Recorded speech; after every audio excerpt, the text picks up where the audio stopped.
เตอร์ที่เร็วที่สุดในโลกครับผมรถแท็กซี่ที่รอเราหนีไปแล้วครับ I'm living my life ครับผมตอนนี้เวลาประมาณตี3:42เรากำลังจะเตรียมตัวเพื่อไปเวียดนามไอมุยเน่ครับเป็นครั้งแรกครับผมก็ตั้งเป้ากับจีโน่ไว้ว่าจะไปเที่ยวให้ได้เดือนละอย่างน้อย1ที่ครับผมไหนเตรียมอะไรมาบ้างครับนี่ผมเตรียมหนังสือไปด้วยผมก็มีเล่มนึงไหนของจีโน่เราเที่ยวตามหนังสือนะเดี๋ยวครับผมต่างคนต่างเตรียมมาครับผม มันบ้านดิผมก็ทำมันบ้านมีตรวจมุยเน่เลยเฮ้ยของพี่ไม่มีมุยเน่เลยดูกับผมตอนนี้เราเรียกแอปมาแล้วครับผมดีฝ่าอาหารมื้อแรกของเราต้องตื่นให้อิ่มเพื่ออยากได้ไม่ต้องตื่นมากินบนเครื่องเขาจะได้ไม่ปลุกอยู่บนเครื่องนะครับผมนี่จีโน่มาดูหนังสือนี่ว่าพี่ซื้ออะไรมาเวียดนามทั้งประเทศของพี่เหนือกลางเดี๋ยวโฮจิมินห์มันอยู่เวียดนามใต้แต่พี่ซื้อหนังสือเวียดนามเหนือกับกลางมามุยเน่มันอยู่ใต้อ้าวท่านผู้โดยสารข้ามน้ำไม่มีเลยโอ้มีต่อหอยอันกำซื้อผิดเล่มเหมือนพี่จะไปภูเก็ตอ่ะแต่พี่ซื้อหนังสือเชียงใหม่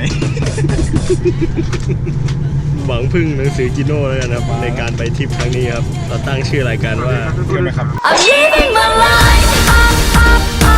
เที่ยวไหมครับให้ทำเสียงใช่ไหมครับเที่ยวไหมครับ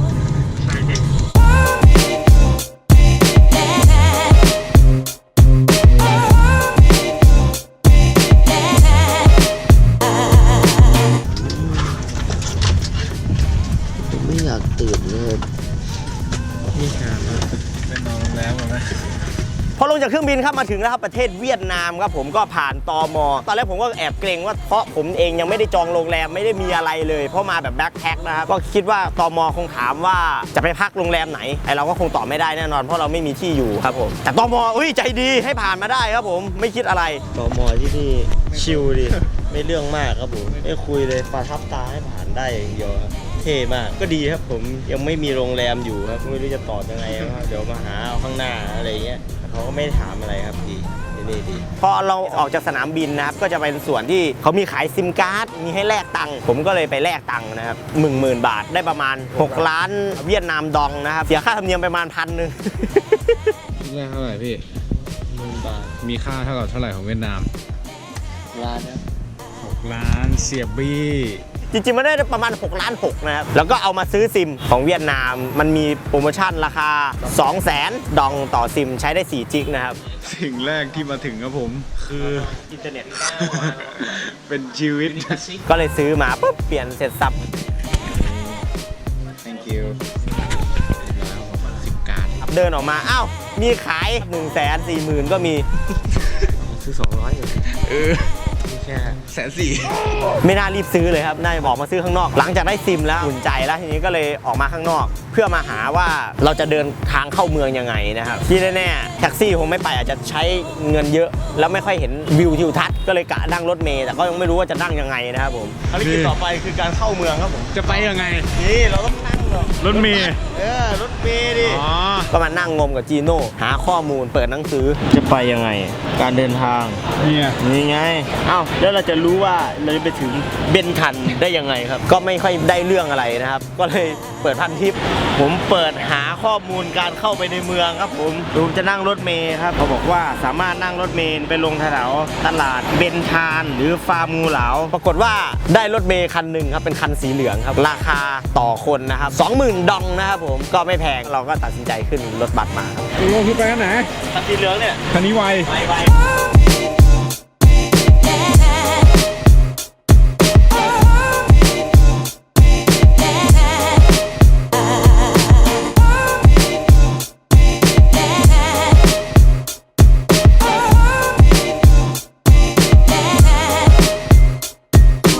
พอไปถึงตลาดครับชื่อตลาดบินทันน่าจะเป็นแหล่งช้อปปิ้งแหล่งรวมวัยรุ่นเลยเราก็เดินเข้าไปในตลาดปรากฏว่าโอ้พระเจ้าสิ่งที่เห็นสิ่งแรกครับเขียงหมูครับผมเป็นตลาดสดครับมันไม่ใช่ตลาดแบบวัยรุ่นเที่ยวมีแต่คนแก่ก็โอเคไม่เป็นไรหิวพอดีตอนเช้าก็เลยแวะไปกินข้าวนะครับเป็นมื้อแรกที่เราได้กินอาหารเวียดนามครับมีอะไรบ้างครับผมอันนี้กุ้งผัดอะไรครับน้ำเนืองน้ำจิ้ม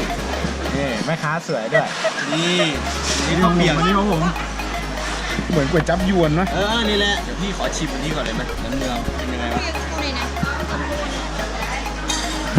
เป็นไงโคตรเลี่ยนเลย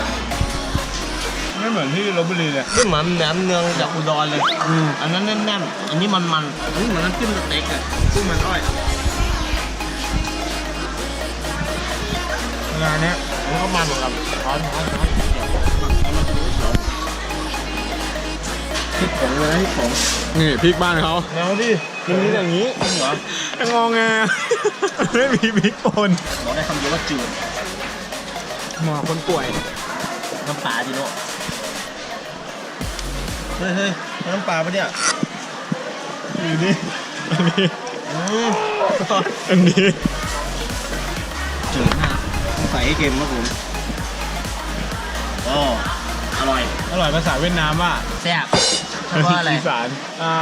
you know อร่อย what in เวียดนาม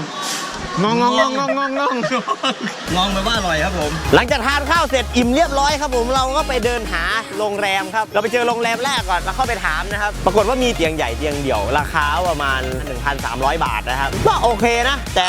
กลัวว่าถ้านอนแล้วตื่นมาอาจจะได้เสียกับจีโน่เพราะเตียงเดี่ยวก็เลยเดินมาหาอีกโรงแรมนึงเผื่อจะได้ราคาถูกกว่านะครับก็ไปเจออีกโรงแรมนึงนะ How many people you have? Two. Two people. You one. One room. One room with two bed. ปรากฏว่าราคา 750,000 ดองก็โอเคราคาก็ถูกลงมาหน่อยถ้าอยู่คืนนี้เขาลดให้เหลือ 700 นะครับตกประมาณ 1,100 บาท ก็เลยขึ้นห้องไปปุ๊บตามธรรมเนียมครับผมเวลาผมขึ้นห้อง ผมก็ต้องกระโดดครับผมตอนนี้ผมอยู่ที่เวียดนามครับโฮจิมินห์ซิตี้กระโดดระยะมันก็ประมาณเกือบ2 เมตรนะครับผมพร้อมนะครับนับถอยหลังครับชื่อไหลครับผมพร้อม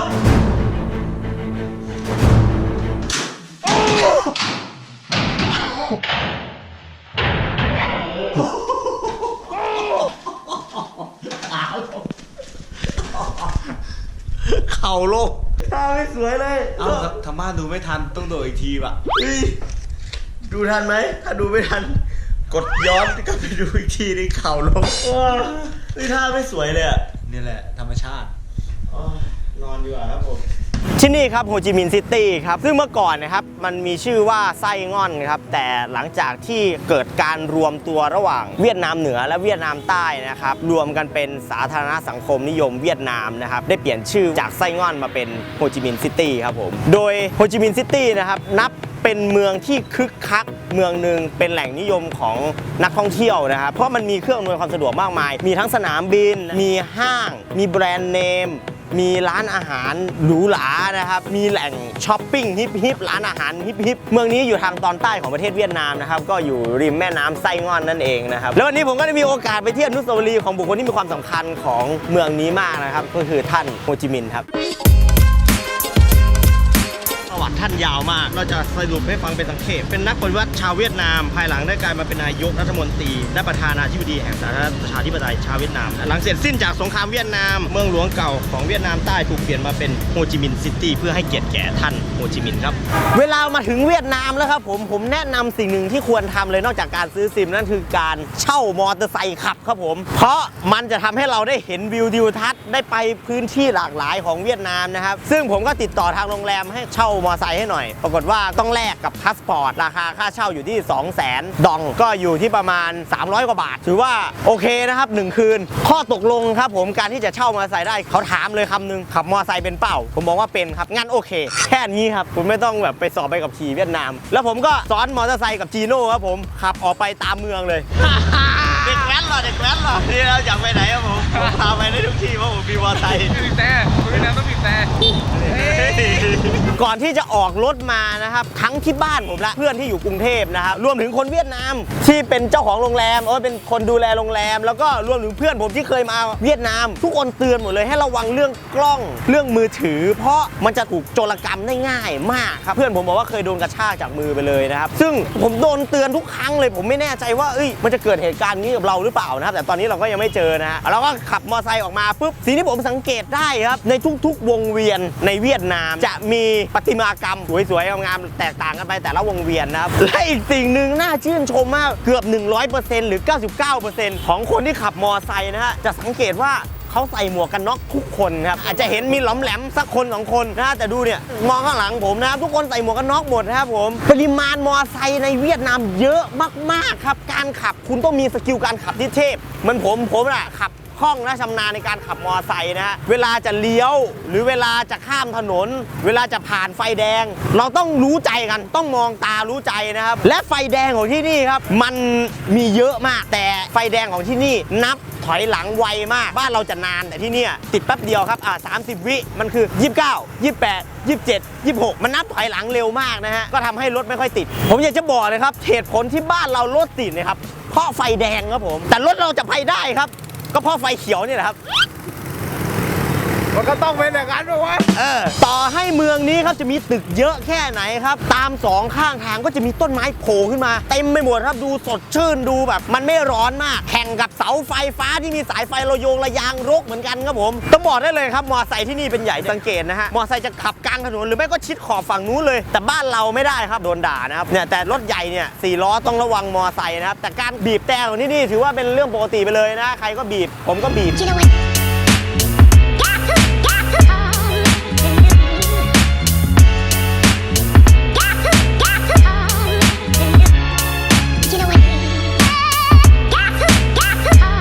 แล้วผมก็พบกับห้างสรรพสินค้าชั้นนำของที่นี่ครับมันชื่อว่าไส้งอนเซ็นเตอร์ครับนี่แหละครับเราอยู่ที่ไส้งอนเซ็นเตอร์ครับมาเทียบก็เหมือนสยามพารากอนที่กรุงเทพครับ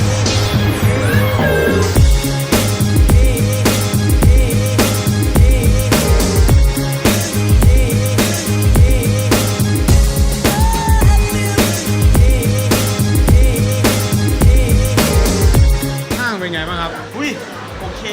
ดูดีแล้วก็บรรยากาศชิลพารากอนนะพารากอนคนก็ยังไม่แน่นมากอารมณ์เหมือนกับสยามพารากอนที่บ้านเราครับก็มีแบรนด์เนมมีวัยรุ่นมาเที่ยวมาตากแอร์ครอบครัวมาเที่ยวมากินข้าวกันชิลดีครับแต่ผมก็ได้มีโอกาสดวลปิงปองกับจีโน่ครับผม เรามาดูปิงปองกันดีกว่าพี่ จัดไป เวียดนามต้องมาดวลปิงปองกันนะ โต๊ะนะหลังใส่ถ้าลูกออกนะค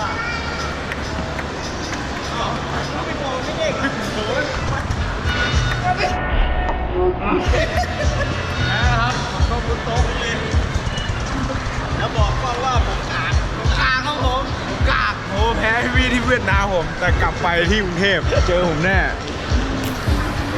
และจุดหนึ่งครับของเวียดนามที่ไม่ควรพลาดนะครับคือตลาดกลางคืนครับซึ่งมันจะอยู่ใกล้กับบินทันมาร์เก็ตนะครับมันชื่อว่า Hello Weekend Market เป็นตลาดกลางคืนผมเชื่อว่าน่าจะเป็นช่วงหยุดศุกร์เสาร์อาทิตย์อะไรอย่างเงี้ยครับตลาดเนี้ยครับก็จะมีโซนขายของที่คัดมาอารมณ์เนี่ยจะเหมือนตลาดนัดเรียบด่วน JJ Green เป็นเสื้อผ้าที่พ่อค้าแม่ค้าเอามาตั้งแล้วขายเป็นกลางคืนเหมือนเปิดท้ายนอกจากโซนขายของกิฟต์ช็อปเสื้อผ้าแล้วก็ยังมีอีกโซนหนึ่งคือเป็นโซนอาหารนะครับซึ่งคนเยอะมากมีอาหารหลากหลายมากนะฮะมีทั้งเครื่องดื่มอาหารหน้ามาเดินนะฮะผมรู้สึกมันมีความหลากหลายแล้วผมก็ได้ลองอาหารอย่างหนึ่งครับซื้อมากินดูโอเค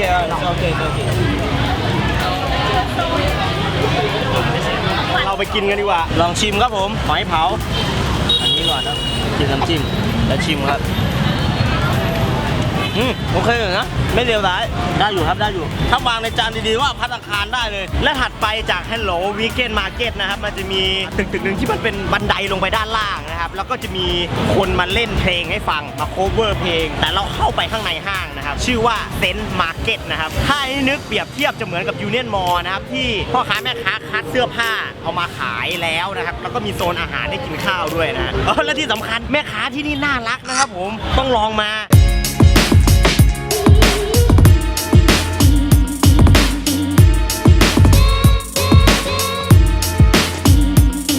ยืนรออะไรอ่ะ รอกินครับ มันคืออะไร ยังไม่ได้ถามชื่อเขาเลยผมถามเพราะว่ามันชื่ออะไรครับเขาเรียกว่าปันจังเว้ยปันจัง มันก็จะประกอบด้วยแผ่นแป้งหมูสับต้นหอมกุ้งเนยแล้วก็ไข่นกกระทาครับแล้วอันนี้เอาไปปิ้งได้เดี๋ยวสไปซี่ได้หน่อยเหรอได้ ผมกินเผ็ดครับผมที่เขาจะหมดเลยพี่ผมใส่ เข้าหัว เข้าหัว ได้แล้วครับปันจังเหรอผมลองชิมดูครับผมว่ารสชาติมันจะเป็นยังไงนะครับเฮ้ยอร่อย เหมือน มันได้กลิ่นกุ้งแห้ง น่าnumber one นะ Yeah number one good bánh tráng number one อร่อย อร่อย อร่อยด้วยอร่อย อร่อยวัน ครับผม เก่าใจเก่า เอา อันหนึง อันเอา ผมได้สิ่งนี้มาครับ What is name เก่าดาเก่า เก่าดา เกาดากนี่ครับของเล่นครับผมชื่อว่าเกาดากผมซื้อไปฝากสำหรับใครที่กดไลค์คลิปนี้แล้วคอมเมนต์ใต้คลิปว่าทำไมถึงชอบรายการเที่ยวไหมครับคอมเมนต์ใต้คลิปนี้เลยครับแล้วผมก็จะสุ่มแจกผู้โชคดีนะครับกับเกาดากนะครับและนี่คือวิธีการเล่นเกาดากที่ถูกต้องครับ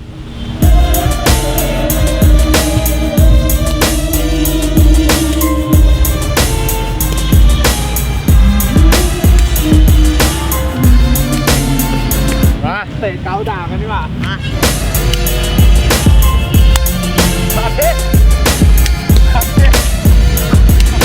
สำหรับคนที่แชร์คลิปนี้แล้วก็กดไลค์แล้วก็คอมเมนต์ว่าทำไมถึงชอบรายการเที่ยวไหมครับคอมเมนต์ไหนเด็ดเราสุ่มแจกเกาดาก สวัสดีเช้าวันใหม่ครับ สวัสดีครับผมเราขึ้นรถแท็กซี่แล้วครับผมเพื่อจะไปสถานีที่ขึ้นรถบัสครับขึ้นรถบัสไปมุยเน่ครับผมวันนี้เขาเรียกว่าเป็นซีเมนดองเป็นซีเมนดองโอเค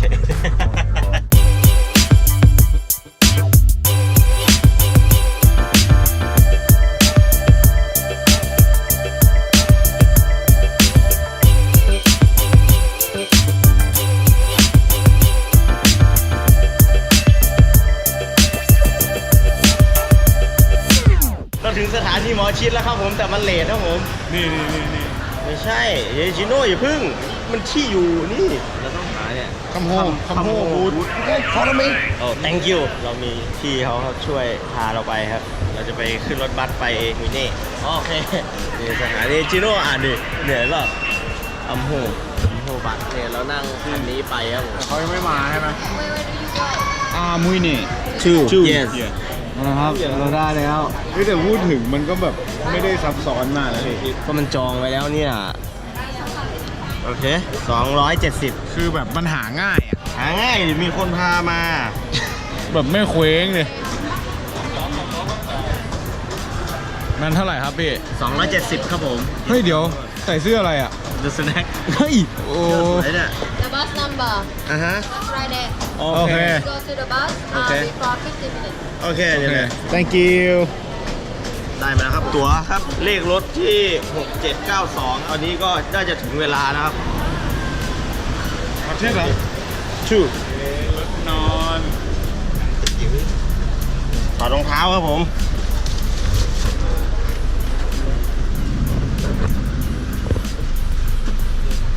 เอ้ยอยู่ข้างหลังเลย รถนอนโคตรเท่เลย รถเป็นรถบัสนอนครับผมเพิ่งเคยเห็นเนี่ยครับครั้งแรกในชีวิตเลยครับผมรถบัสนอนนะผมมีพวกผมไปด้วย โอเคนะ โอเคมาก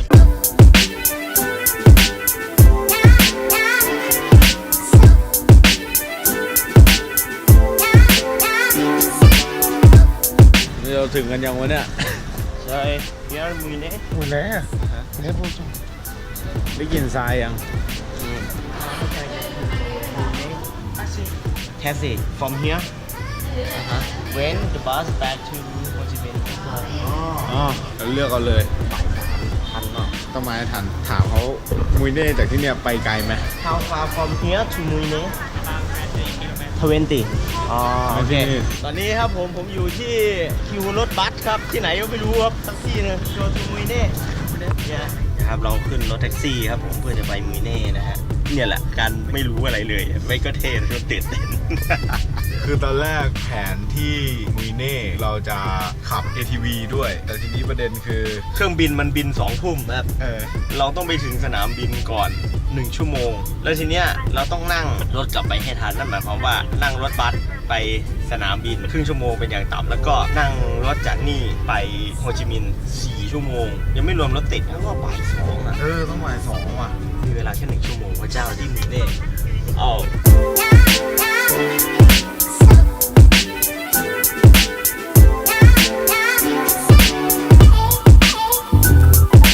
โอเค เมื่อกี้ผมเปิด Google Translate ครับผม แล้วผมบอกเขาว่าให้รับพวกเรากลับไปที่รถบัสด้วย ขอเวลาเที่ยวประมาณ 20-30 นาที เพราะเรามีเวลาเท่านั้นจริง ตอนนี้เราอยู่ที่มุยเน่ครับ ข้างหน้าผมเป็นทรายที่เป็นมุยเน่นะฮะ เราหิวข้าวมากครับ เรามีเวลาอยู่ที่นี่แค่แป๊บเดียวเราจะต้องซื้ออะไรกินนิดหน่อย มีกระดานให้เล่นสไลเดอร์ด้วยครับ ๆนี่หาอะไรพื้นบ้านกินกันดีกว่า อะไรอ่ะ อ๋อ ได้ยินนี่แหละ อันนี้เอามาอ๋อโอเคโอ้มากินกันดีกว่าจิโร่ คือ What is name กินแล้วกูไม่ ชื่อว่าอะไรก็รู้ครับผมน่าอยู่เนี่ยครับ ไส้กุ้ง อร่อยนะ อร่อยมากเลยง่อน ง่อน ง่อน ง่อนง่อน ง่อนผมนั่งกินมาตั้งนานผมก็ยังไม่รู้ชื่อมันชื่อว่าอะไรครับ เดี๋ยวให้จีโน่เอา Google Translate ถามนะ ไก่จีนเอง ปักบอกรับปั๊บบอกรับปันบอกหลับมันคือปันบอกหลับครับผม มันเหมือนกับข้าวเกรี๊ยวปากหม้อ แต่ว่าอันเนี้ยมันจะเป็นไส้กุ้งแห้งแล้วก็มีน้ำจิ้มหวานเหมือนไข่ลูกเขย ความคิดแรกครับก่อนที่จะมามุยเน่ของผมครับ มันเป็นทะเลทรายที่กว้างใหญ่เหมือนกับอียิปต์นะครับ แต่สิ่งที่ผมเห็นมันก็เป็นทะเลทรายนี่แหละก็มีเนินทรายหลายๆเนิน แต่ขอบของทะเลทรายมันจะมีต้นไม้ครับมองไปด้านล่างไกลๆก็จะเป็นทะเลครับมันอาจจะไม่ได้แบบอย่างที่ผมเคยเห็นใน MV หรือในภาพต่างๆนะมันอาจจะเป็นมุมหนึ่งที่มองเห็นแต่ทะเลทรายทั้งหมดนะครับเหนื่อยอยู่นะเนี่ยเดินขึ้นทะเลทรายครับผมบอกไม่ถูกเลยว่ารู้สึกดีใจสักเท่าไรอยู่เฉยๆก็ร้องเพลงนี้ทำไมครับผม ขู่พี่ตามรอยหนังดิเรา2-3 คนไง โอ้ยเชดโดเอ้ยโหนี่ครับภาพแรกของมุยเน่ที่เราเห็นนะผมนู่นแล้วเราจะเอาสไลเดอร์เลยไหม เด้อไง นั่น เล่นกันล่ะ ก็ขึ้นไปที่สูงๆแล้วไหลลงมาไงเดี๋ยวเราก็ไปตรงนู้นนี่ครับผมเช่าสไลเดอร์ครับ2 อัน 50ไปครับป๊อกซิโร่พี่ได้สไลเดอร์มาแล้วแว่ตรงนู้นเหรอมา That's why here อ๋อโอเคแล้วตอนนี้เราก็อยู่มุยเน่แล้วครับผมเวียดนามครับผมนี่ ทะเลทราย ทะเลทราย มีวันนี้ไม่ร้อนแดดไม่ร้อน ใช่เพราะว่าฝนกำลังไปปล่อยเลยครับตอนนี้ปลายทางของเราก็คือมุยเน่เราก็มาเห็นแล้วนะก็เป็นทะเลทรายสีออกแดงๆหน่อยนะฮะสุดยอดไปเลยเดี๋ยวเราจะมาเล่นสไลด์กันครับผม รถดึกใหญ่เอา ดีนะกูลงไม่ไปแล้วหลุด ผมให้จีโน่ทดลองงานก่อนครับผมจีโน่จะสไลเดอร์ไปข้างล่างนะครับ เวทลืนแบก I know ลืนแบก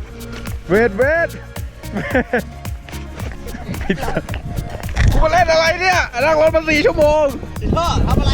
นั่งรถมา4 ชั่วโมงให้ผมมาเล่นอะไรเนี่ย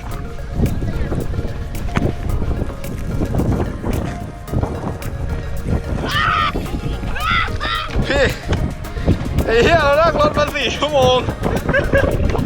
ผมกำลังจะสไลเดอร์ที่เร็วที่สุดในโลกครับผมไป Let's go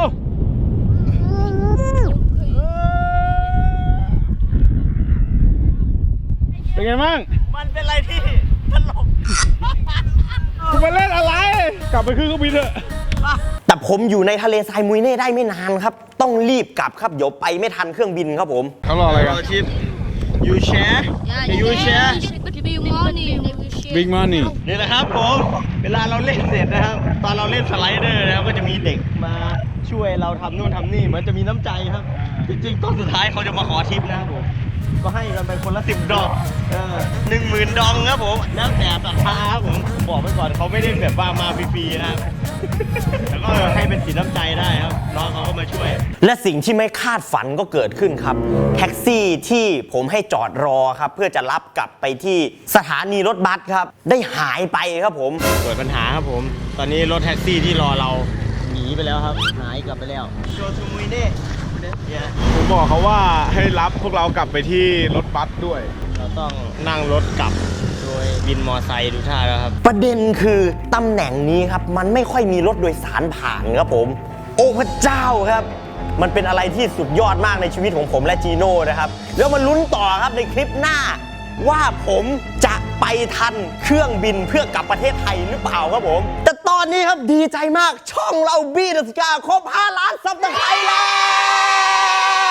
วครับผม ผมมีอะไรสนุกๆอยากทำกับแฟนๆเดอะสกาครับโดยการครับผมให้ทางบ้านครับทำคลิปวิดีโออวยพรช่องบี้เดอะสกา5 ล้านซับนะครับผมโดยพูดอวยพรแล้วก็ในวิดีโอต้องมี ขำให้มันที่สุดนะครับผมและจบท้ายคลิปให้บอกว่าเรามาเป็นครอบครัวเดอะสกาด้วยกันครับผมพร้อมกับตั้งชื่อคลิปว่าฉลองบี้เดอะสกา5 ล้านซับนะครับผมแล้ววิดีโอของคุณครับจะมาอยู่บนช่องบี้เดอะสกานะครับรอติดตามว่าจะเป็นยังไงนะครับสำหรับวันนี้ผมก็ต้องขอลาไปก่อนครับผมขอบคุณที่สับตะไคร้มาจนถึง5 ล้านซับนะครับผมโอเค จะตกเครื่องไหมเนาะลาไปก่อนสวัสดีครับบ๊ายบาย เรามีความหวังที่ run